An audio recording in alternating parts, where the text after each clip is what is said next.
Fils et voyou.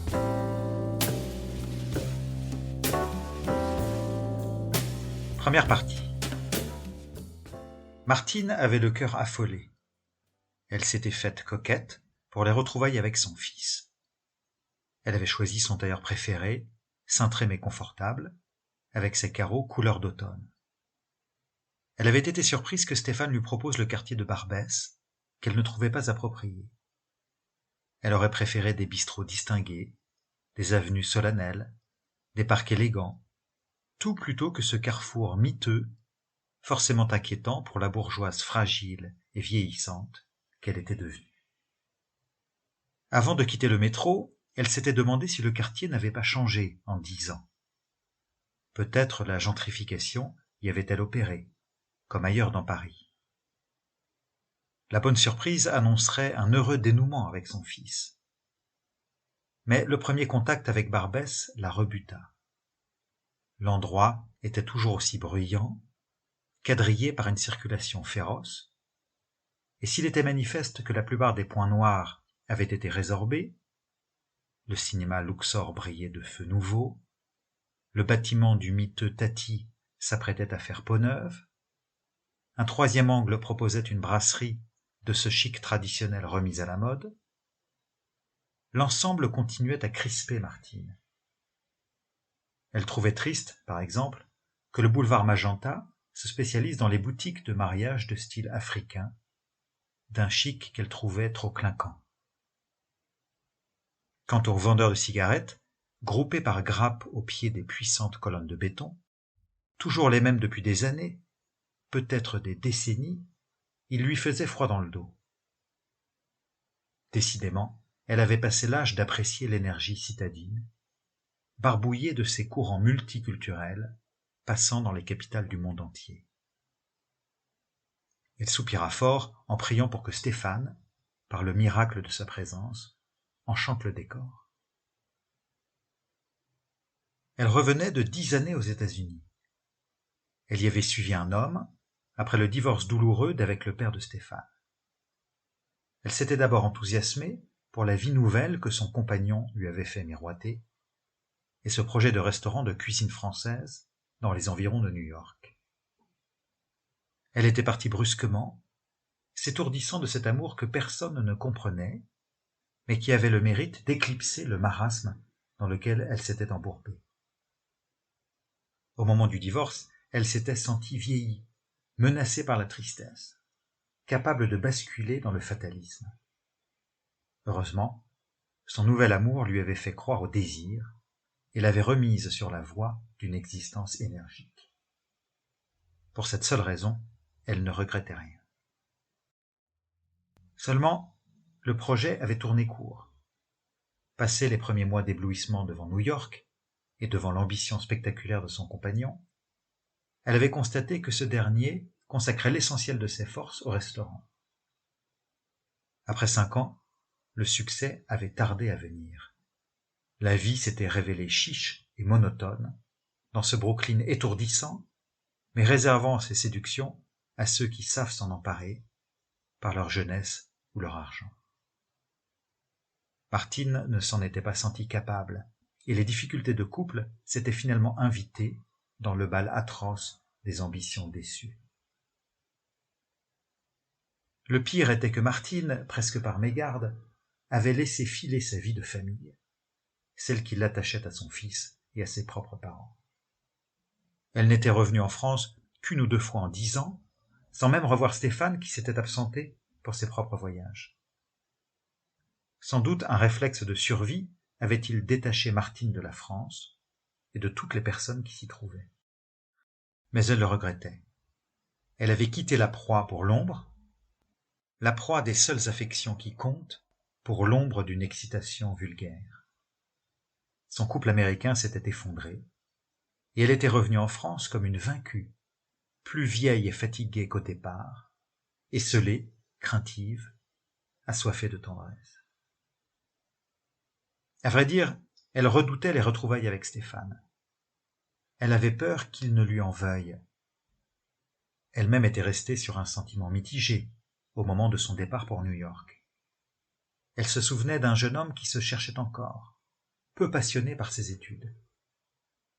Elle lui avait alors fait des reproches sur son manque de sérieux. Furieusement fêtard, il passait le plus clair de son temps à vadrouiller dans Paris. Il aurait d'ailleurs eu tort de ne pas profiter de sa belle gueule, de son énergie brouillonne de jeune adulte décidé à profiter de l'époque. Mais Martine avait joué son rôle de mère. Elle n'avait pas mâché ses mots quand il s'agissait de remettre son fils sur le droit chemin, et il avait mal réagi. Il lui avait répondu qu'elle ne boudait pas son plaisir, elle, à tout plaquer pour les États-Unis. Cette réplique avait cloué le bec de la mère. Depuis lors, elle s'était toujours sentie partagée, le cœur serré à l'idée de ne pas trouver le juste équilibre entre amour compréhensif et juste sévérité. Entre-temps, elle avait appris que Stéphane avait arrêté ses études et qu'il gagnait sa vie comme graphiste. Elle n'en savait pas tellement plus et faisait l'effort de se préparer à tout, refusant de s'inquiéter par avance et jurant de se montrer suffisamment détachée pour ne pas se laisser gagner par la tristesse ou la colère. Elle avait pourtant envie d'étreindre ce fils et de se comporter en mère aimante. Mais, coupable et faible, elle se destinait à accueillir son fils comme un formidable étranger. Stéphane surgit de la bouche de métro comme pour un rendez-vous d'urgence. Il fit la bise à sa mère, avec une décontraction surprenante, lui serrant l'épaule comme pour s'assurer qu'elle était là. Il avait maigri, paraissait plus grand, les joues mangées par une barbe peu convaincante. Il portait un pull-over trop grand, des baskets sans lacets, un jean au curieux effet bouffant. Il n'avait pas l'air en forme, agité comme au petit matin quand on a trop de choses à faire. Son air pâle, ses yeux creusés, n'étaient pas de bon augure. Martine se rassura en se disant qu'il devait être inquiet à l'idée de ses retrouvailles. Heureusement, il la guida vers la brasserie d'Angle, l'établissement huppé des environs. De grandes baies vitrées ménageaient une vue sur les boulevards et l'impressionnant métro aérien. Au premier étage, une verrière faisait un puits de lumière, égayant un bel ensemble de chaises en rotin et de tables vernissées. Martine appréciait cet accueil. Elle choisit un jus d'abricot pour sa douceur et son velouté, Stéphane une bière. Au moment de trinquer, la pinte manqua de faire valser le verre de Martine. La conversation commença sur les chapeaux de roue, à croire que mère et fils ne s'étaient jamais quittés. Stéphane résuma sa vie professionnelle, de petites missions de graphisme qu'il effectuait en indépendant car il détestait les patrons. Puis il embraya sur sa vie festive, évoquant la troupe qu'il disait être la sienne. Il considérait ce groupe de joyeux lurons comme sa famille. Les amis se réunissaient chaque semaine dans un bar des environs et louaient plusieurs fois dans l'année de grandes maisons aux quatre coins de l'Europe. Martine le félicita pour cette vie heureuse qu'il s'était ménagée, même si le ton de son fils, nerveux, presque revanchard, peinait à la convaincre. Il buvait sa pinte d'une traite, ses doigts pinçaient une cigarette qu'il avait hâte de pouvoir fumer. Parfois, son regard se perdait au-delà de la verrière, jusque sur les rampes du métro, bardées de structures métalliques.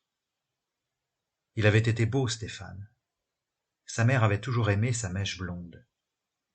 Mais il avait le crâne presque rasé maintenant, et sa belle allure s'était asséchée. On aurait dit que tout son être trépignait pour une vie qu'il voulait intense et sans délai. Elle parla des difficultés de son retour à Paris, de l'énergie qu'elle mettait à trouver du travail, de ses regrets quant aux amis qui s'étaient éloignés.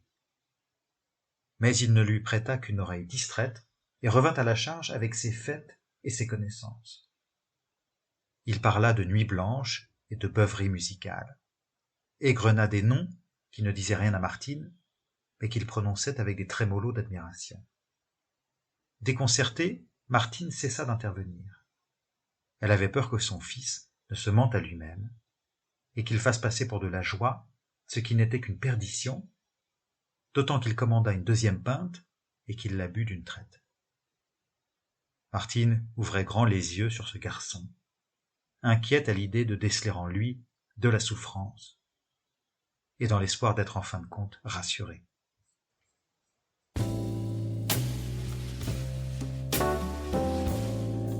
Deuxième partie.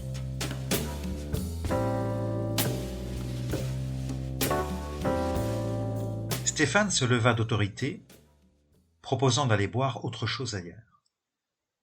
Martine fut heureuse qu'il souhaite ainsi prolonger l'heure, même si l'œil rougi de son fils, son pas fragile et sa façon de brouiller des cheveux presque inexistants lui faisaient décidément mauvais effet.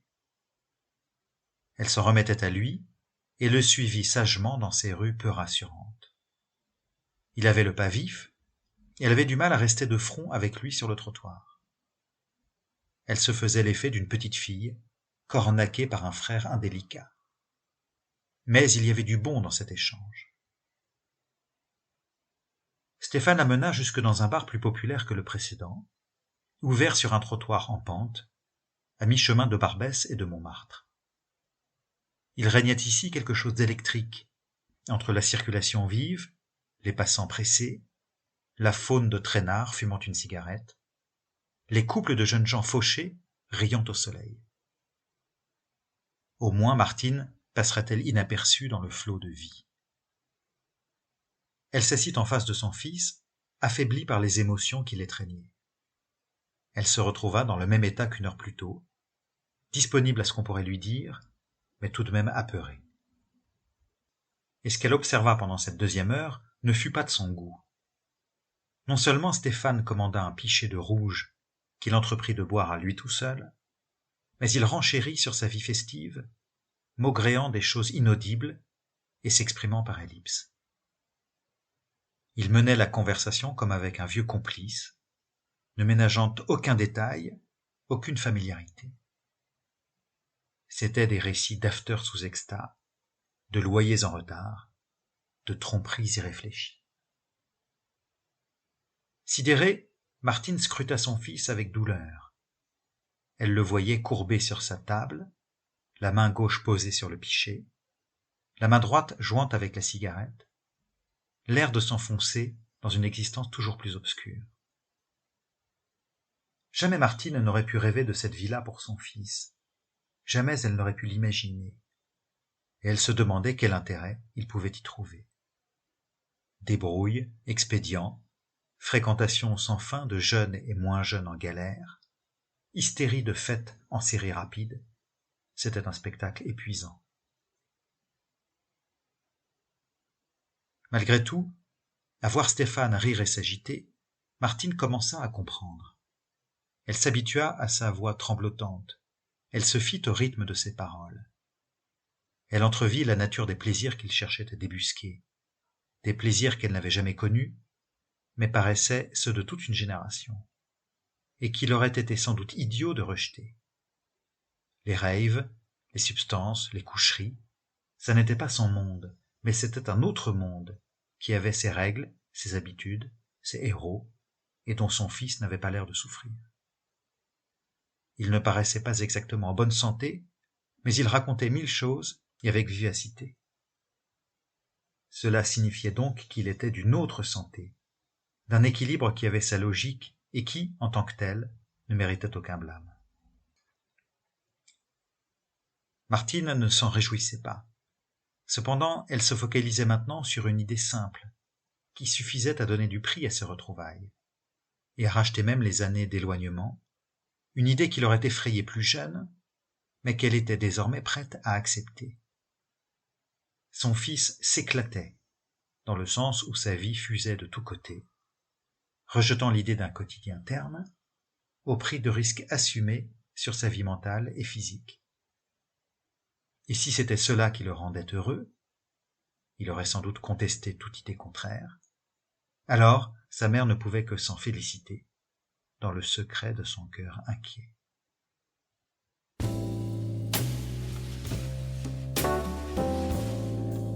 Troisième partie.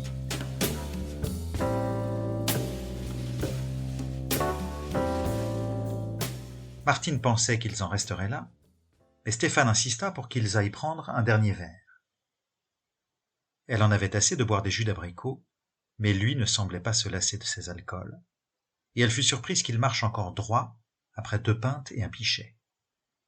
À croire qu'il avait pris le pli d'une vie sous substance, et qu'il s'était forgé des résistances insoupçonnables aux yeux du commun des mortels. Ils empruntèrent une rue qui dégringolait de l'autre côté de Montmartre, vers le nord, s'écartant de l'incroyable densité de beaux immeubles et de perspectives aguichantes, pour retrouver des quartiers plus communs. Ce n'était plus le Barbès rébarbatif, ni le Montmartre chic, mais la marée sans fin des boulevards indécis quadrillant la capitale. Martine redouta que l'heure avec son fils ne prenne une tournure assez terne. Elle s'était fait une idée sur son compte, une idée moyennement satisfaisante mais acceptable, et toute heure supplémentaire pouvait remettre en cause le fragile équilibre. Ce fut pire. En quelques instants, tous les masques tombèrent. Ils étaient entrés dans un rade, comme Stéphane disait, qui ne payait pas de mine, coincé entre 2 épiceries. C'était un antre obscur, tout en longueur, sentant le tabac froid et le bois graisseux. Stéphane parut se détendre, signalant son arrivée par un geste nonchalant.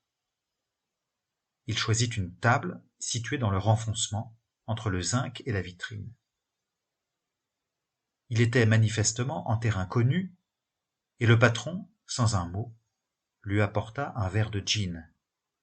Martine en reconnut l'odeur quand le verre lui passa sous le nez. « Et pour madame ?» demanda le patron d'un air las.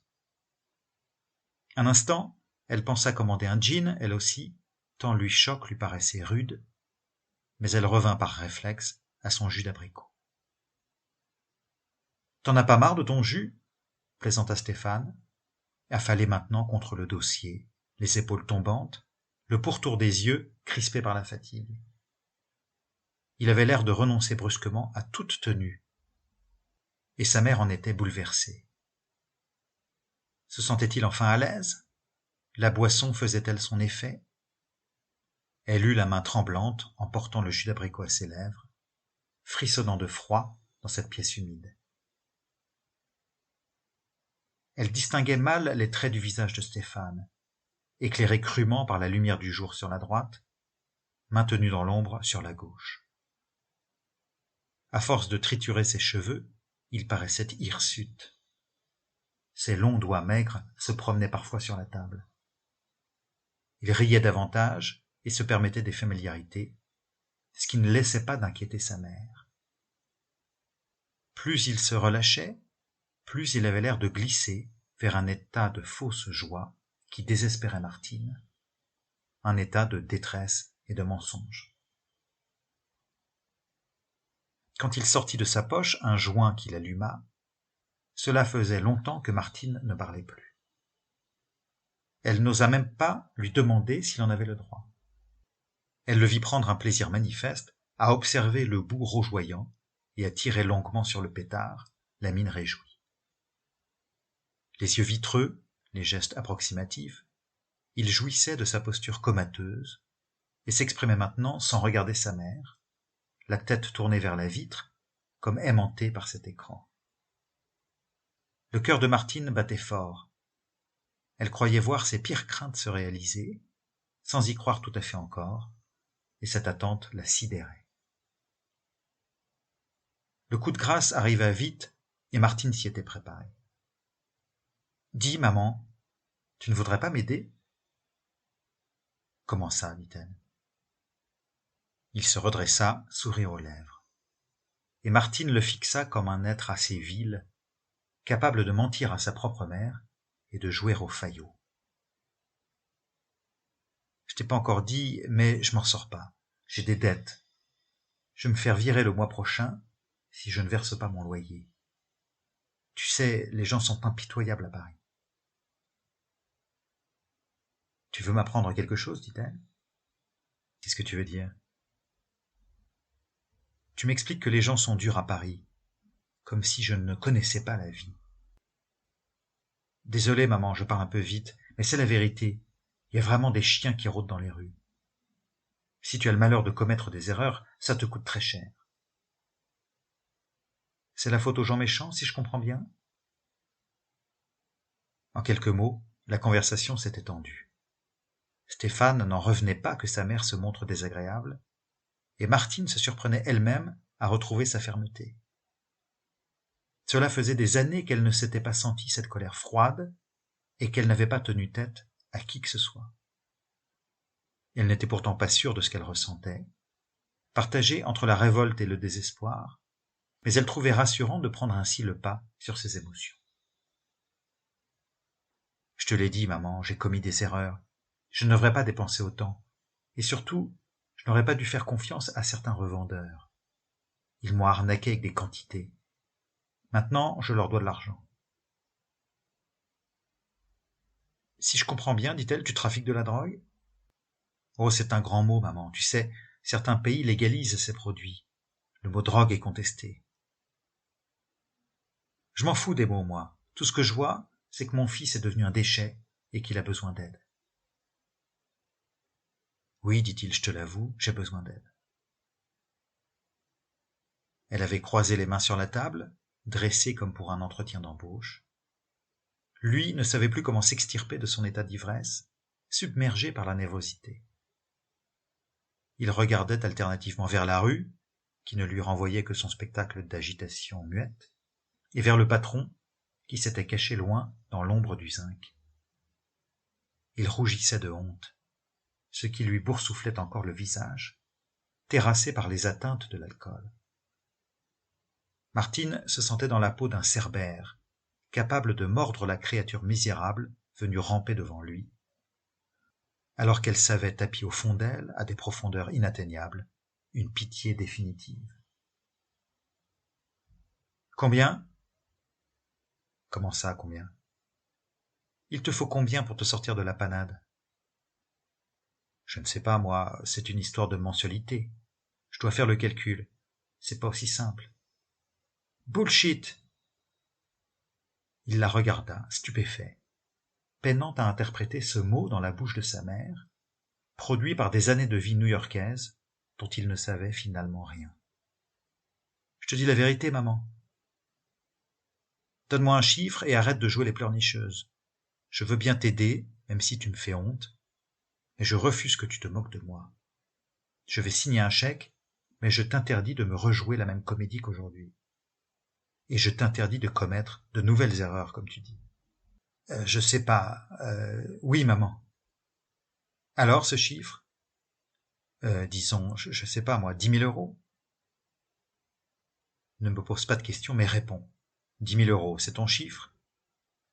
Oui, c'est ça. Tu vas fort. Mais, maman, tu m'as dit... Tais-toi. Je vais te faire ce chèque, mais j'attends des résultats. Et elle sortit son carnet de chèques, la main tremblante, peinant à remplir les rubriques. C'était vraiment la colère qui lui permettait de contrôler la tristesse, la rage qui l'aidait à contenir les larmes. Et pendant ce temps-là, Stéphane la fixait comme une déesse incompréhensible, prête à subir ses foudres comme son infinie bienveillance. Il avait éteint son joint et s'était redressé, la lèvre inférieure rentrée, les mains posées sur les genoux. Elle lui tendit le chèque. Pour un peu, elle lui aurait jeté au visage. Il accepta délicatement, avec un « merci maman » qui parut une insulte à Martine. Et elle se leva sans attendre, assénant à son fils une phrase dont elle goûta particulièrement le dernier mot, comme s'il avait le pouvoir de tenir à distance toutes ces réalités qu'elle n'avait déjà que trop vues. « Allons-y maintenant. Je ne veux pas rester un instant de plus dans ce bouge. » Il la suivit docilement, sans adresser de revoir au patron. Cette fois-ci, ce fut la mère qui imprima le rythme et la direction de la marche. Elle se dirigea d'instinct vers le boulevard voisin et marcha vite pour trouver une bouche de métro. Pendant 10 minutes, elle regarda droit devant elle, refusant de prêter attention aux tentatives de son fils, pour trouver quelque chose à dire. Elle se sentait seule, effroyablement seule, dans cette ville qui venait de lui prendre sa dernière attache à la vie familiale. Mais elle voyait clair, elle estimait qu'elle avait trouvé la force d'accomplir la seule chose à faire. À ce propos, elle était incapable de savoir si cette chose était bonne, puisqu'il restait tout à fait possible que son fils, entraîné dans la spirale des mauvaises affaires, ne se sorte jamais de ce mauvais pas. Mais la morale lui avait commandé de l'aider, et même le simple bon sens. Le sort en était jeté, ce n'était plus de son ressort. Elle avait eu le mérite d'une extrême générosité, qui la mettait d'ailleurs elle-même en grande difficulté, et son fils n'avait pas intérêt à trouver quoi que ce soit à y redire. Elle fit une bise à Stéphane au moment de le quitter, se forçant à rester poli, comme il s'était forcé, lui, à devenir aimable au moment de demander l'aumône. Retrouvailles closes, elle se sentit curieusement requinquée. Peut-être venait-elle de perdre son fils, peut-être venait-elle de perdre aussi ses dernières illusions sur le caractère impitoyable de Paris et sur l'échec de sa propre vie. Mais elle croyait évoluer désormais dans une lumière franche, une lumière crue, quelque chose comme l'air pur des réalités enfin entrevues et des indispensables tables rases.